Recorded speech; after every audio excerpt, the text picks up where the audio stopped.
"Why can't you be as beautiful as she is?" Brandon said, loud enough for the entire table to hear. The words hit me like a physical blow, sharp and unexpected in the midst of what should have been a celebration. I sat there at my sister's wedding reception in Columbus, Ohio, surrounded by family and guests dressed in their finest attire, watching my husband gesture toward Chloe in her stunning white gown. The centerpieces flickered with candlelight, casting warm shadows across the elegant table settings. The band played something soft and romantic in the background, and couples swayed together on the dance floor. And my husband had just compared me unfavorably to my own sister on her wedding day, in front of everyone who mattered in my life. My mother laughed first. It was that sharp, dismissive laugh I had heard my entire life, the one that preceded every comment designed to put me in my place. "At least she makes good money," she said, patting my father's arm with a knowing smile. "Otherwise, she would be useless to everyone."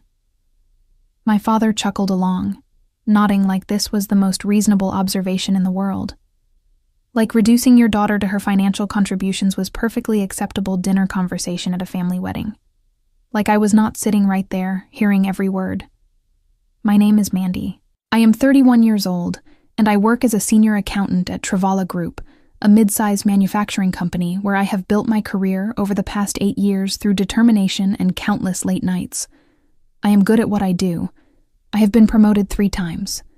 I manage a team of 6 people who respect me and trust my judgment. My performance reviews consistently praise my analytical skills and leadership abilities. But sitting at that table, listening to my husband and parents laugh at my expense, none of that seemed to matter. None of my accomplishments could shield me from the casual cruelty of the people who were supposed to love me. I looked around the beautifully decorated reception hall, trying to anchor myself in the details. Crystal chandeliers cast warm light over tables draped in ivory linens. Fresh flowers adorned every surface, their sweet fragrance mingling with the aroma of the catered meal. The venue was one of the most prestigious in the city, and every element had been carefully chosen to create an atmosphere of elegance and celebration.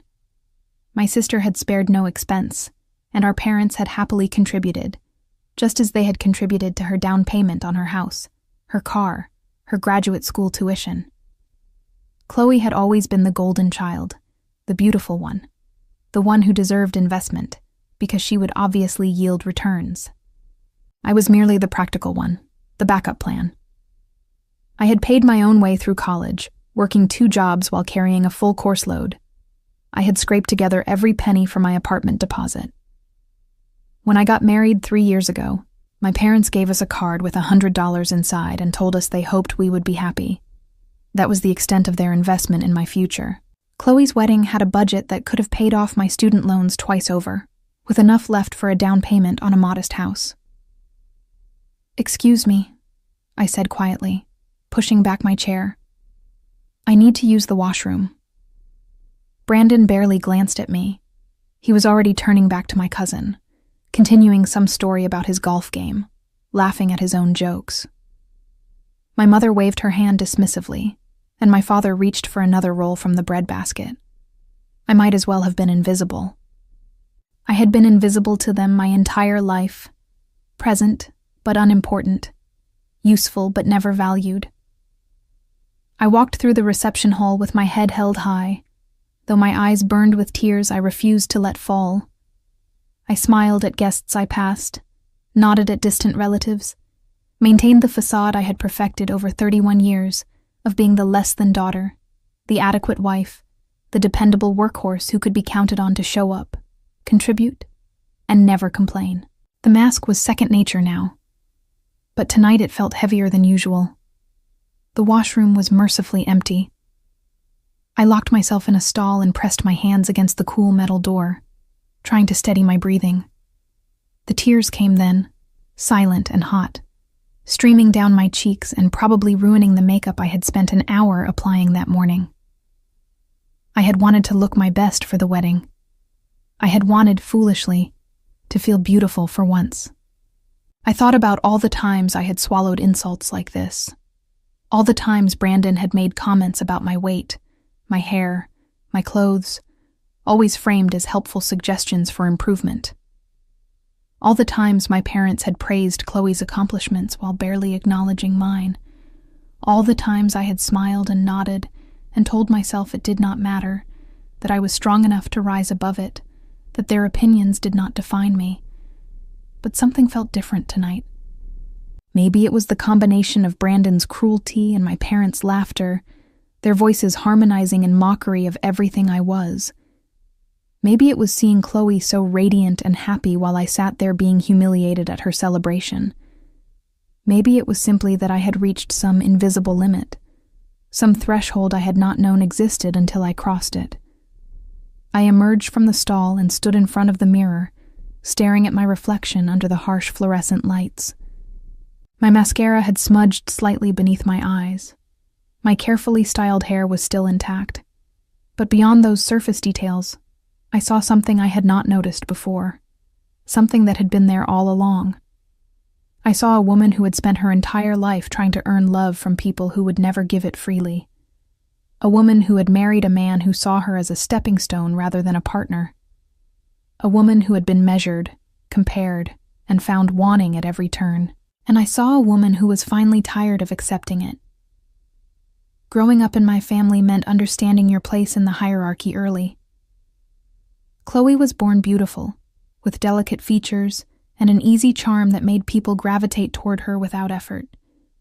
She had our mother's graceful bone structure and our father's bright eyes. I was born practical, with my father's square jaw and my mother's tendency toward weight gain. By the time I was old enough to understand these things, the roles had already been assigned. Chloe was the princess. I was the workhorse. Chloe took dance lessons, piano lessons, voice lessons. She competed in pageants and won trophies that still lined our parents' mantel in the living room, gathering dust but never removed. I joined the math team and the debate club because those activities were free, and no one needed to drive me to practices or buy me costumes. When report cards came home, Chloe's B- in algebra was celebrated as hard-won progress that deserved special recognition, while my straight A's were acknowledged with a brief nod before my parents returned to discussing Chloe's upcoming recital or her latest pageant preparations. I do not think my parents were deliberately cruel, at least not in the beginning. They simply had a limited capacity for attention, and Chloe absorbed most of it by virtue of being the kind of daughter they had imagined having. She was the one who would marry well and give them beautiful grandchildren and host elegant dinner parties. I was the backup plan, the one who would take care of herself and maybe help out financially when needed. Different daughters, different expectations, different investments. When I graduated from college, summa cum laude with a degree in accounting and a job offer already secured, my parents took us all out to dinner at a chain restaurant. The meal was pleasant enough, but I noticed they checked their phones throughout, already thinking about other things. When Chloe graduated 2 years later with a degree in communications and a 2.8 grade point average, they threw her a party with 100 guests and a catered buffet. They gave speeches about her potential and her bright future, about how proud they were of everything she had accomplished. I told myself it did not matter. I told myself that my worth was not determined by my parents' attention or approval. I built a career, earned promotions, saved money, and created a life that I could be proud of, even if no one else noticed. And then I met Brandon at a friend's party, and I thought things might finally be different. He was charming at first, the way men like him always are. He complimented my intelligence, my work ethic, my stability. He said he admired a woman who had her life together, who knew what she wanted and went after it. What I did not realize then was that he admired those qualities because he wanted to benefit from them, not because he valued me as a person. He saw a stable income, a reliable partner, someone who would manage the details of life so he did not have to. The first time he made a comment about my appearance, we had been married for 6 months. I had gained a few pounds over the holidays, enjoying our first winter as a married couple, and he suggested I might want to think about joining a gym. His tone was casual, almost concerned. I told myself he was being helpful, that he wanted me to be healthy. The second time, He compared me to a coworker's wife at a work dinner, noting loudly how put together she always looked. I told myself he just wanted me to be the best version of myself, that his comments came from a place of caring. By our second anniversary, the comments had become constant background noise in our relationship. My hair was wrong, either too long or too short, never quite right. My clothes were frumpy, not stylish enough for social occasions. My cooking was bland, not as good as his mother's. My housekeeping was inadequate, always something left undone. Nothing I did was ever quite good enough, and I had somehow convinced myself that if I just tried harder, worked more, improved myself in all the ways he suggested, I would finally earn his approval. I realized, standing in that washroom at my sister's wedding, that I had spent my entire life trying to earn approval from people who would never give it. My parents would always see me as the less-than daughter, the practical one who existed to make their lives easier. Brandon would always find something to criticize, some new flaw to point out. No amount of achievement, effort, or self-improvement would ever be enough, because the problem was not me. The problem was that I had surrounded myself with people who needed someone to look down on, and I had volunteered for the role. I washed my face carefully, reapplied my makeup with steady hands that belied the turmoil inside me, and looked at myself in the mirror. The woman looking back at me was not the inadequate daughter or the disappointing wife. She was someone who had built a successful career despite having no support. Someone who had earned everything she had through hard work and determination. Someone who deserved better than this. I thought about Brandon, about the way he talked to me, the way he looked at me with barely concealed contempt when I fell short of his ever-shifting standards. I thought about my parents, about the lifetime of casual cruelty disguised as practical observation. I thought about Chloe, who had absorbed all the love and attention without ever once acknowledging that I might need some too. And I thought about what would happen if I stopped accepting it, if I stopped smiling through insults and pretending everything was fine, if I finally stood up for myself instead of hoping someone else would do it for me. The thought was terrifying and exhilarating at the same time, like standing at the edge of a cliff with unknown waters below. But I was already drowning in the life I had built. What did I have to lose by jumping? When I returned to the reception, the first thing I noticed was that no one had registered my absence. Brandon was deep in conversation with my uncle about some investment opportunity he was pursuing, gesturing enthusiastically with his drink. My parents were chatting with neighbors from their street, my mother's laugh carrying across the room. Chloe was making the rounds with her new husband, accepting congratulations and admiring comments about her dress, her hair, her perfect day. I stood at the edge of the room for a moment, watching them all with new eyes. It was strange, seeing my family through this different lens. I noticed how my mother's smile never quite reached her eyes when she looked at me. I noticed how my father's attention wandered whenever I spoke, his gaze drifting to more interesting conversations. I noticed how Brandon's hand never reached for mine, how he positioned his body away from me even when we were seated side by side, like he was already looking for someone better. I had been so focused on earning their approval that I had never stopped to notice they had no intention of giving it. I made my way back to our table, where Brandon had apparently just delivered another joke at my expense. Several people were laughing, including my cousin and her husband, who had always seemed friendly enough. When they saw me approaching, the laughter died down awkwardly, eyes shifting away from mine, which told me everything I needed to know about the topic of their amusement. "There she is," Brandon said, his smile not reaching his eyes. "We were just talking about you." "I heard," I said quietly, taking my seat without elaborating. He blinked, surprised perhaps by my tone. I was not usually so direct. I usually smiled and pretended I had not noticed, made some self-deprecating comment to ease the tension and give him permission to continue. But tonight, I simply looked at him and let the silence stretch between us like a challenge. "Oh, lighten up," he said finally, turning away with an annoyed shake of his head. "It was just a joke." It was at that moment that I felt someone's eyes on me. I looked up, and saw a man at the next table watching me with an expression I could not quite read. He was older, perhaps in his late 50s, with silver hair and kind eyes that seemed to take in the whole scene with quiet understanding. I recognized him vaguely as one of Chloe's new in-laws, though I did not know his name or his exact relation to her husband. He gave me a small nod, almost imperceptible to anyone not looking for it. There was something in that nod, some acknowledgement of what had just happened. Not pity exactly, but recognition, understanding. As if he had seen the whole ugly dynamic play out and wanted me to know that someone had witnessed it, that someone saw me even when my own family refused to. I found myself nodding back, grateful in a way I could not explain. In a room full of family who had never truly seen me, this stranger had noticed. He had seen the cruelty for what it was, and had acknowledged my dignity with that simple gesture when no one else would. The dinner continued, courses arriving and being cleared away by efficient servers. Speeches were made, toasts were given, and Chloe cried prettily when her new husband spoke about their love story.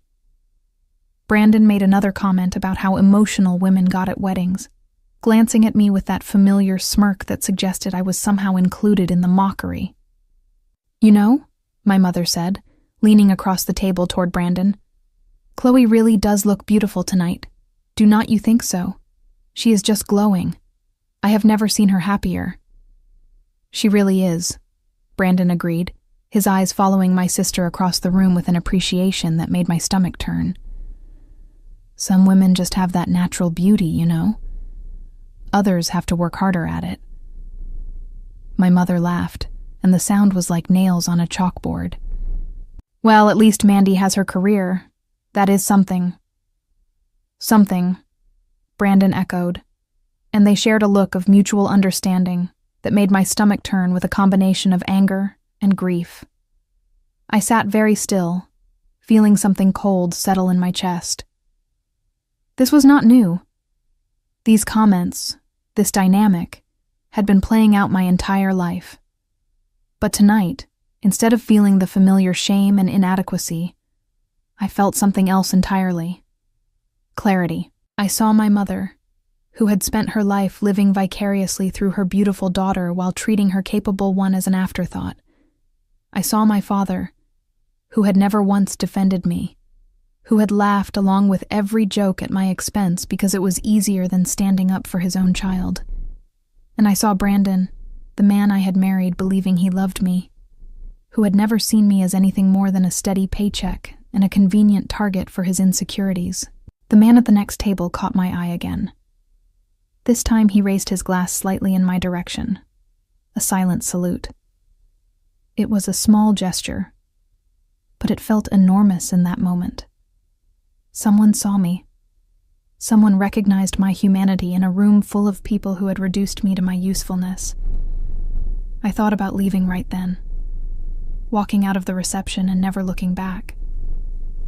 But something stopped me. Maybe it was the desire to see this through, to understand exactly what I was dealing with before I made any decisions. Or maybe I simply was not ready yet to blow up my entire life, even though I knew now with certainty that it needed to change. So I stayed. I watched and listened and cataloged every slight, every dismissal, every cruel joke made at my expense. And with each one, I felt something hardening inside me. Not bitterness exactly, but resolve. The quiet determination of a woman who had finally stopped hoping her family would change and started planning her own escape. By the end of the night, I knew exactly who these people were. And I knew, with absolute certainty, that I could not continue living this way. The week after Chloe's wedding passed in a strange haze, like I was moving through water while everyone else existed in normal air. I went to work, managed my team, attended meetings, and performed all my duties with the same competence I had always shown. No one at the office noticed anything different. But something fundamental had shifted inside me, and I felt like I was watching my life from outside my body, observing the patterns and dynamics I had never questioned before. Brandon noticed nothing. He came home from his sales job each evening around 6:30, complained about his manager's unreasonable expectations, asked what was for dinner, and retreated to his phone or the television without waiting for my answer. He did not ask how I was doing. He did not notice that I had been quieter than usual, that my responses had become shorter, that I no longer rushed to fill the silence between us with forced conversation. He simply expected me to function as I always had, like a well-maintained appliance that required no attention beyond basic operation. On Thursday evening, my mother called. I stared at her name on my phone screen for a long moment before answering, feeling my stomach clench with familiar anxiety. "Mandy, I need you to do something for me," she said without preamble, without asking how I was or what I was doing. "Your father and I want to throw Chloe and her husband a party next month. A welcome to the family celebration, something elegant. I need you to help with the arrangements. Not ask, need. Because in my mother's mind, my time and effort were resources she was entitled to, available for deployment whenever she required them. I am pretty busy with work right now," I said carefully, testing this unfamiliar boundary. "We have a big audit coming up. Maybe you could hire a party planner." There was a pause, the kind of heavy silence that had always made me rush to fill it with apologies and accommodations. This time, I waited, letting the discomfort sit between us. "A party planner?" My mother's voice sharpened with irritation. "That is ridiculous. You are family. This is what family does, Mandy. Besides, you know how to handle these things. You are so practical. You always manage to pull things together." There it was again. Practical. The word she used instead of beautiful or charming or special. Practical meant useful. Practical meant I could be called upon to do the work while Chloe basked in the celebration. Practical meant I existed to serve, not to be served. "I will think about it," I said, which was not a yes or a no, just a boundary I had never set before. My mother's surprised silence was almost satisfying. Almost.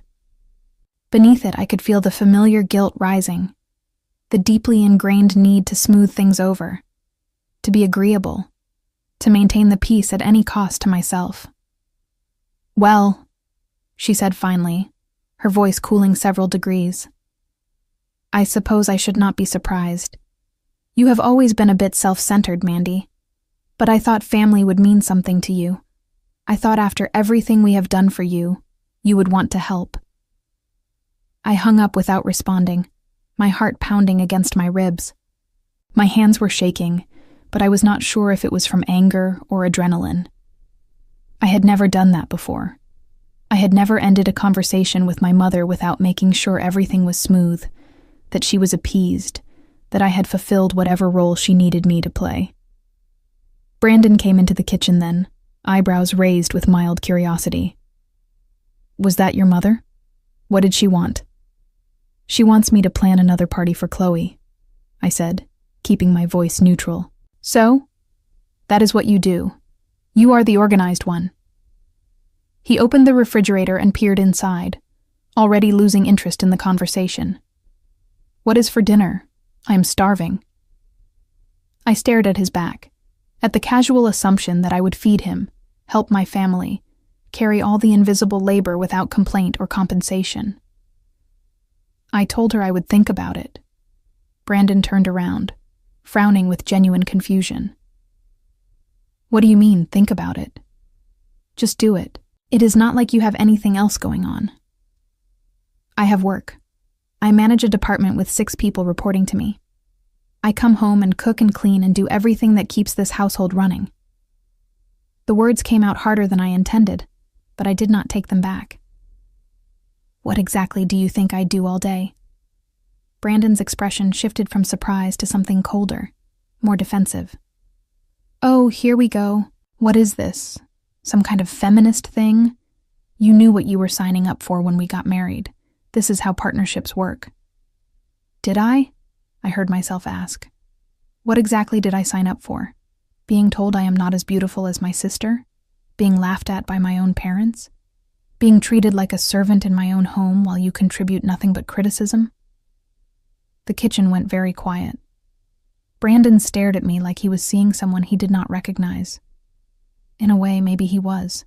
The Mandy he knew would never have pushed back like this.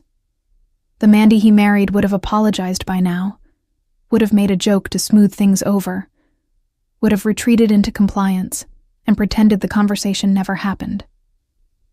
"I do not know what is going on with you," he said slowly, carefully. "But you need to get over whatever this is. Your family needs you to help with the party. I need you to stop being so dramatic. That is how life works, Mandy. You do your part." "And what part do you do?" I asked quietly. "What exactly do you contribute to this family, Brandon?" His face flushed with anger. "I go to work every day. I provide for us. I make more money than you do. I also go to work every day, and I do everything here too." I was not shouting, but each word felt like a stone I had been carrying for years, finally being laid down. "So what exactly are you providing that I could not provide for myself?" Brandon opened his mouth, closed it, and then turned and walked out of the kitchen. A moment later, I heard the front door slam hard enough to rattle the windows. Brandon did not come home that night. He sent a text around midnight saying he was staying at his friend's place and that I needed to calm down before they could have a rational conversation. I read the message 3 times, marveling at how neatly he had shifted the blame. I was the one who needed to calm down. I was the one being irrational. Never mind that he had fled rather than answer a simple question about his contributions to our marriage. Never mind that he had compared me unfavorably to my sister in front of dozens of people, and seen nothing wrong with it. I slept better that night than I had in months. The bed felt larger without him in it. The room quieter without his phone buzzing with notifications at all hours. The air easier to breathe without his presence filling the space. I woke up the next morning with a strange sense of clarity, like a fog had lifted, and I could finally see the landscape I had been wandering through blind. At work, I found myself confiding in my colleague Victoria, who had become something of a friend over our years of working together in adjacent offices. We were having lunch in the break room, picking at salads from the cafeteria downstairs, when she asked how the wedding had gone. "It was beautiful," I said automatically, the reflexive response I had given everyone who asked. Then I stopped, fork halfway to my mouth. "Actually, that is not true. It was terrible. My husband spent the whole night comparing me unfavorably to my sister, and my parents laughed along like it was the funniest joke they had ever heard." Victoria put down her fork, her expression shifting from polite interest to genuine concern. "He did what?" I told her everything.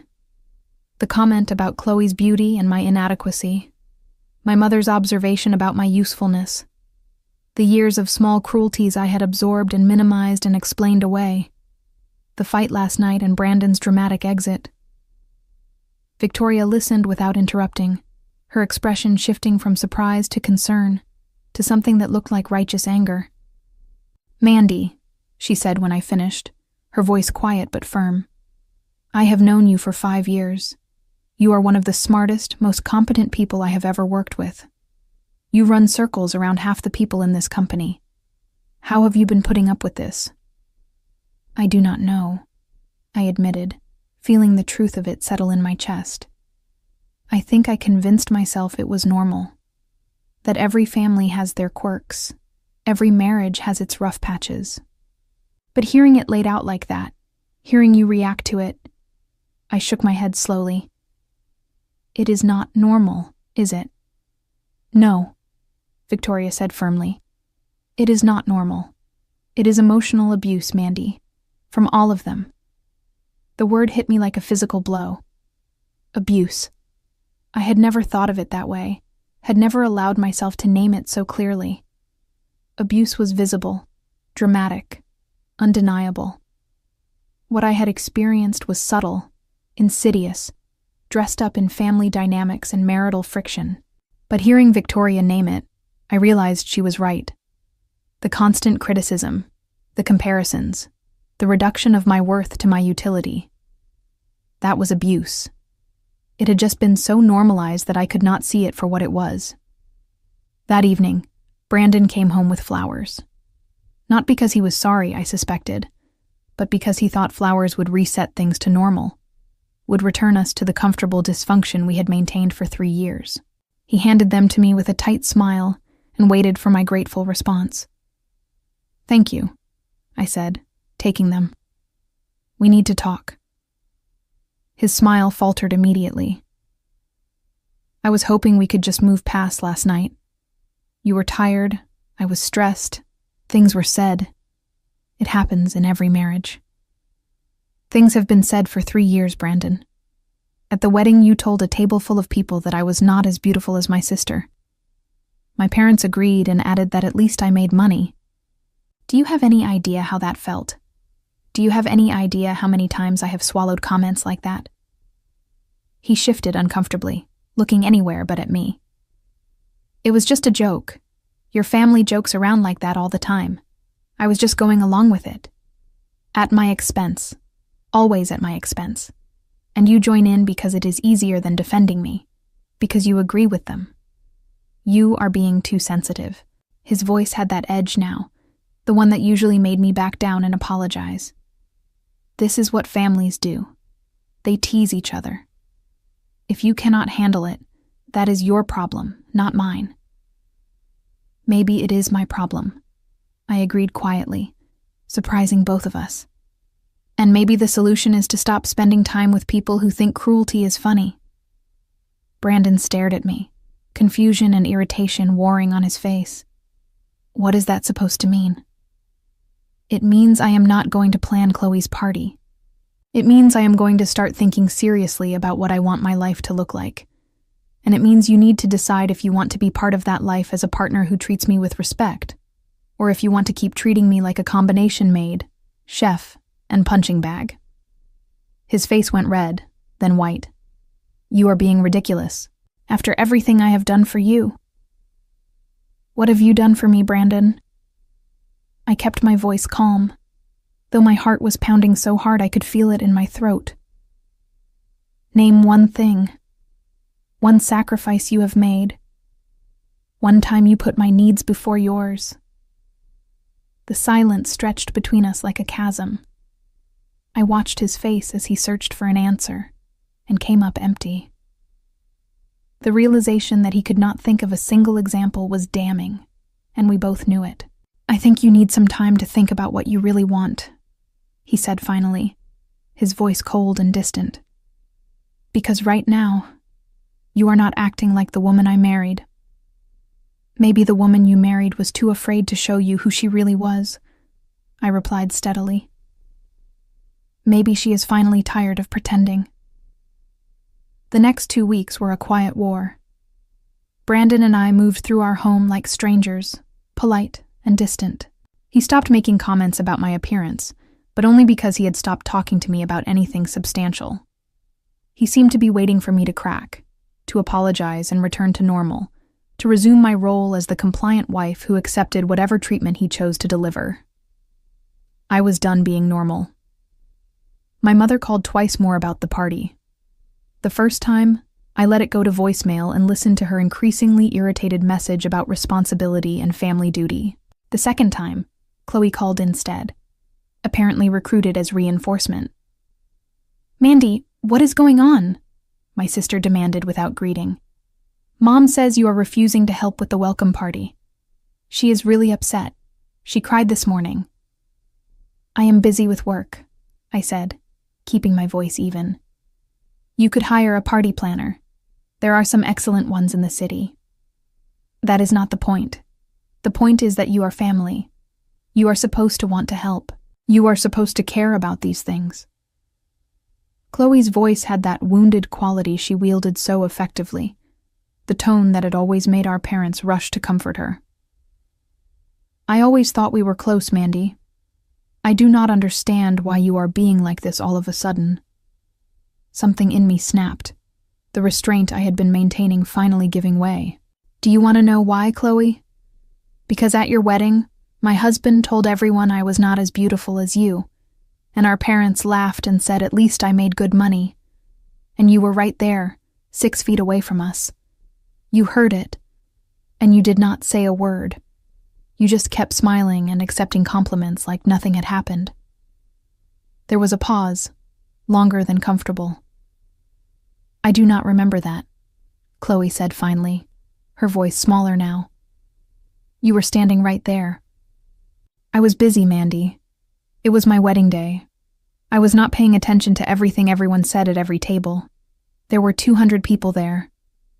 Her voice had shifted now, defensive and a little angry. Besides, you know how Brandon is. He was probably just joking around. He jokes like that all the time. It was not funny. It was humiliating. And it is not the first time, Chloe. It has been happening my entire life, at every family dinner, every holiday, every event. I am always the joke, the practical one, the one who does the work while you get the praise and the attention and the money. That is not fair, Chloe protested. I did not ask for any of that. I did not ask to be treated differently. But you never stopped it either. You never once stood up for me. You just absorbed all the attention and love and assumed it was your due because you were the pretty one. I took a breath, trying to steady myself. I am not angry at you for being beautiful, Chloe. I am angry because you never seemed to notice that the way our family treated us differently was cruel. Or maybe you did notice and just did not care because it benefited you. Chloe was quiet for a long moment. When she spoke again, her voice was smaller, less certain. I did notice. Sometimes. But I did not know what to do about it. It was just how things were. I thought you were okay with it. Well, I am done accepting how things were. If you want a party, hire a planner. I am no longer available to do the invisible work that keeps this family running while getting nothing in return but mockery. I hung up before she could respond. My hands were trembling, but I felt lighter than I had in years. That weekend, I started looking at apartments online. Not because I had definitely decided to leave Brandon, but because I needed to know I could. I needed to understand that I had options, that I was not trapped in this life by circumstance or finances. The act of searching, of imagining a life on my own terms in a space that was entirely mine, felt revolutionary. Brandon found the apartment listings on my laptop. He had been snooping, probably looking for evidence that I was the unreasonable one, ammunition to use against me. Instead, he found proof that I was considering leaving. What is this? He thrust the laptop at me, his face twisted with anger and something that might have been fear. You are looking at apartments? You are actually looking at apartments? I am exploring my options, I said calmly. Your options? He laughed, but there was no humor in it. You are going to leave me? And do what exactly? Live alone in some cramped apartment like some sad spinster? Good luck with that. Maybe. Or maybe I will live alone in a nice apartment where no one criticizes how I look or laughs at me with my own family. I met his eyes without flinching. Being alone sounds better than being constantly diminished by someone who is supposed to love me. Brandon's expression flickered. Anger, fear, something that might have been genuine regret. You are overreacting. Every couple has problems.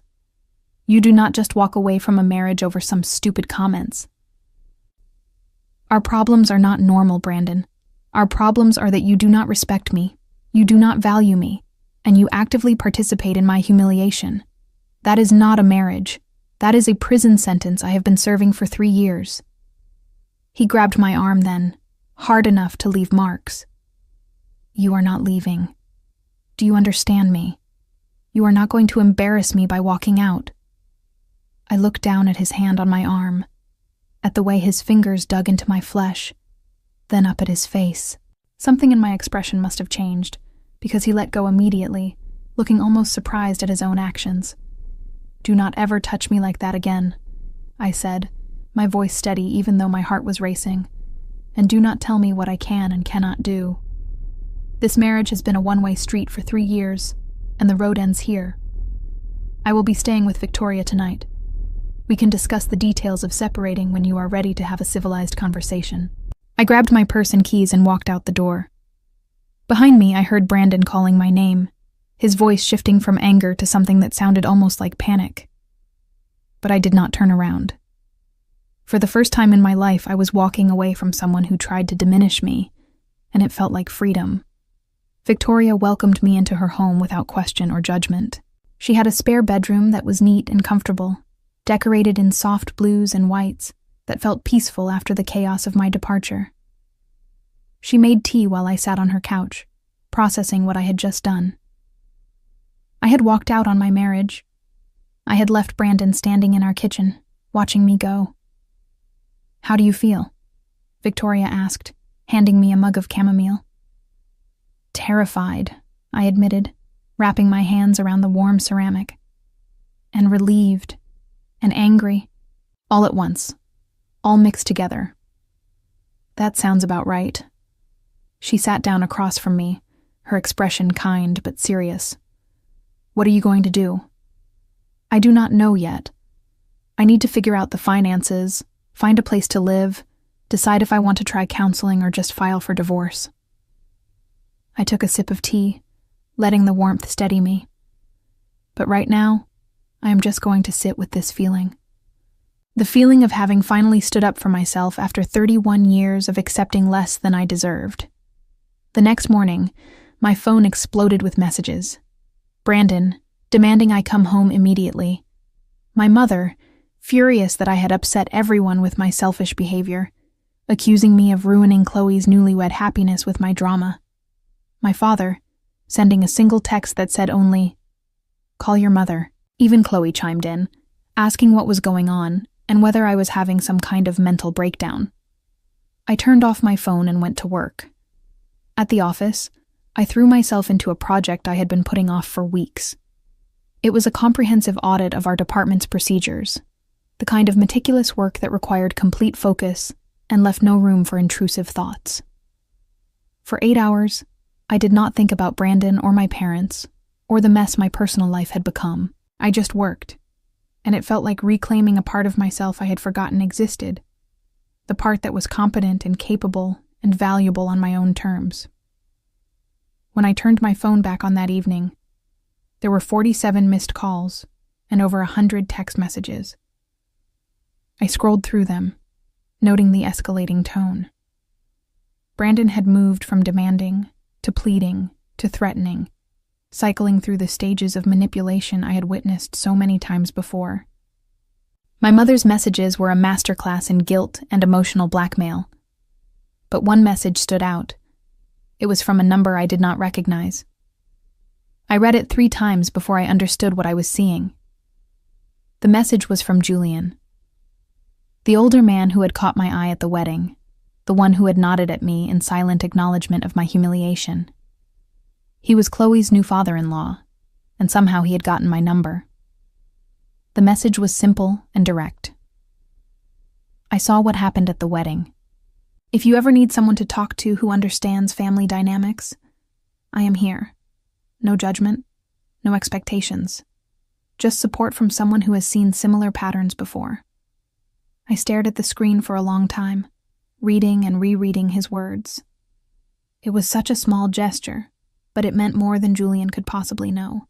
In the midst of my entire support system crumbling, family who blamed me, a husband who felt entitled to my compliance, here was a near stranger offering simple human kindness without any strings attached.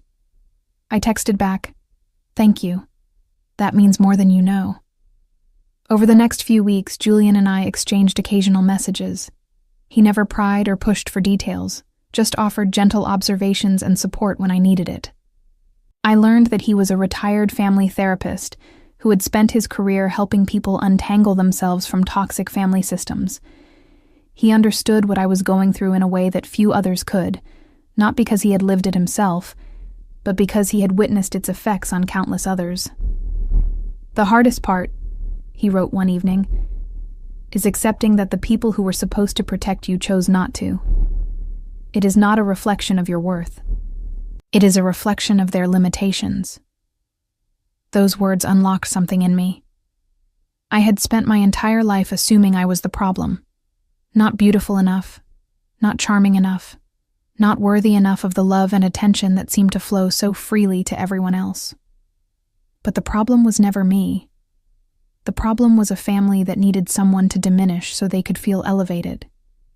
And a husband who had learned he could treat me badly because no one would stop him. I filed for divorce on a Tuesday morning, walking into the courthouse with determination I had never felt before. The paperwork was straightforward.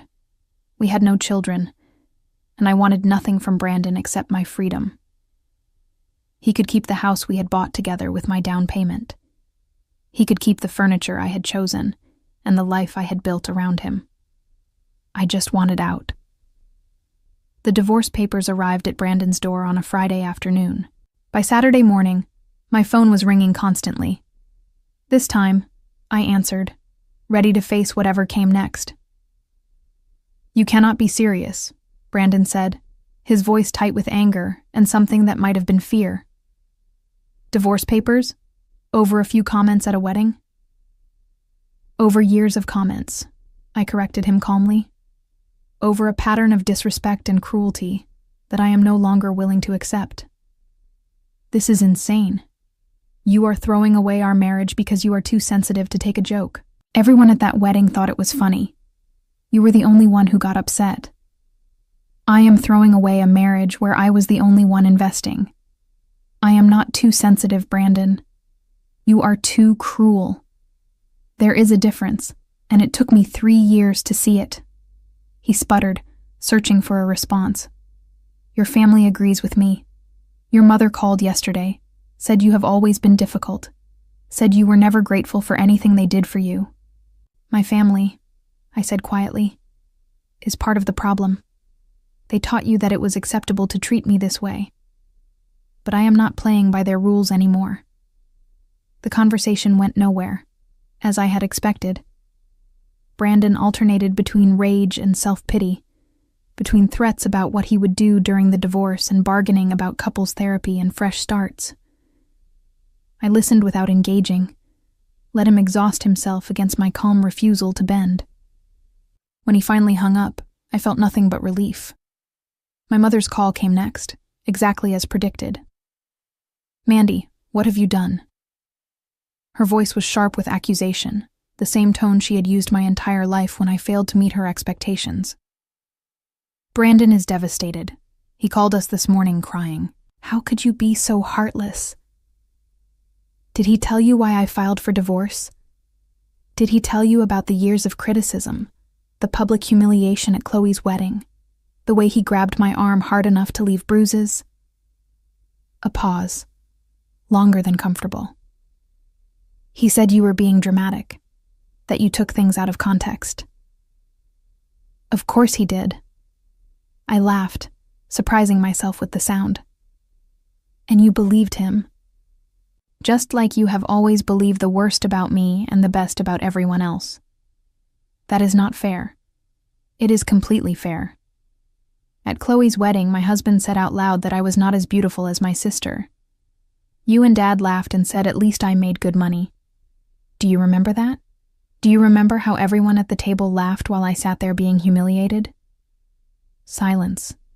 Then, "That was just teasing. We did not mean anything by it.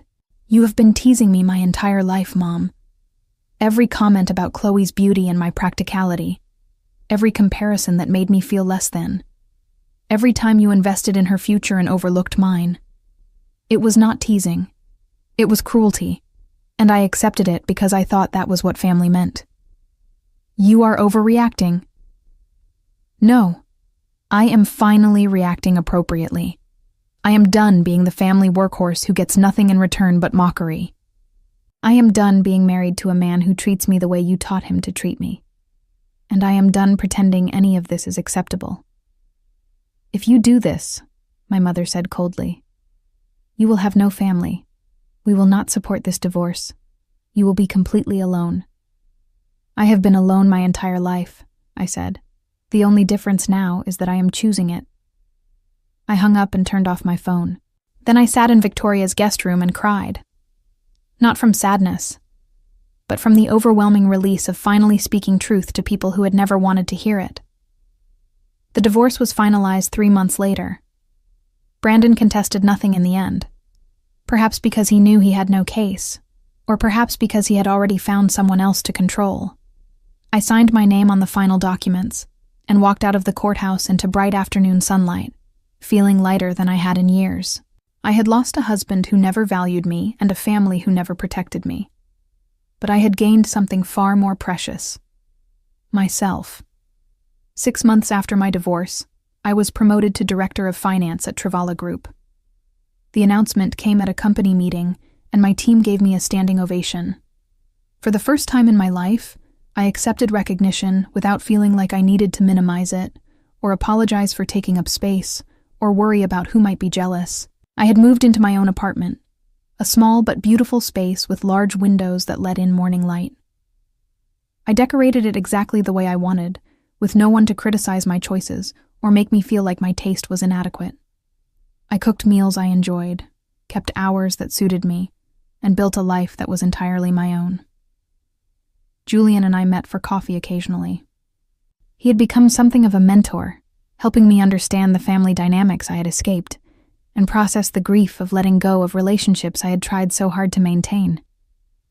He never asked for anything in return, just offered wisdom and kindness. "How are things with your family?" he asked during one of our conversations. "Quiet," I said. "My mother stopped calling after I refused to apologize. My father has not reached out at all. Chloe sends occasional texts, but we have not really talked. Does that bother you?" I considered the question carefully. Sometimes. I mourn the family I wanted, the relationships I tried so hard to build. But I do not miss the reality of those relationships. The constant criticism, the feeling of never being enough. I am better without that in my life. Julian nodded. That is wisdom hard won. A year after Chloe's wedding, I heard through the grapevine that Brandon had gotten engaged again. His new fiancée was 23, fresh out of college, eager to please. I felt a pang of something. Not jealousy, but concern for this young woman who did not know yet what she was walking into. But that was not my burden to carry. I also heard that my parents had been telling people I had abandoned my family over nothing, that I was ungrateful and selfish, that I had broken poor Brandon's heart with my coldness. The narrative did not surprise me. They needed to be the victims, needed the story to make sense in a way that did not require them to examine their own behavior. But something unexpected happened too. Chloe's marriage fell apart within 18 months. Her husband had been unfaithful, and she found herself suddenly single, suddenly imperfect, suddenly on the receiving end of our parents' disappointed expectations. She reached out to me then, tentative and uncertain. "I think I understand now," she said during a long phone call, her voice small. "What it was like for you, being measured and found wanting. I always thought being the favorite was a blessing, but it was just a different kind of cage. They only loved me for what I represented, not for who I was." "I know," I said. "It took me a long time to see that their love came with conditions none of us could ever really meet. Chloe and I are not close now, but we are honest with each other. We are both in therapy, both unlearning the patterns our parents installed. It is slow, painful work, but it is worth it." Brandon's second engagement ended badly when his fiancée discovered his pattern of cruel comments and controlling behavior. She left him after finding messages where he compared her unfavorably to other women, the same pattern he had subjected me to for years. Last I heard, he was living alone in the house we once shared, complaining to anyone who would listen about how women these days could not take a joke. My parents, faced with 2 daughters who no longer played their assigned roles, have become increasingly isolated. The neighbors they used to brag to have noticed the absence of family gatherings, the lack of grandchildren, the quiet that has replaced the dysfunction. My mother's health has declined, and my father's retirement savings have dwindled from poor investments.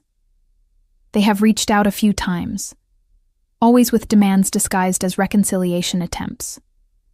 I have not responded. They created a family where cruelty was acceptable and love was conditional. And now they must live in the emptiness that remains. I do not wish them harm, but I also do not owe them my forgiveness or my presence. They had decades to treat me with basic dignity and chose not to. The consequences of that choice are theirs to live with.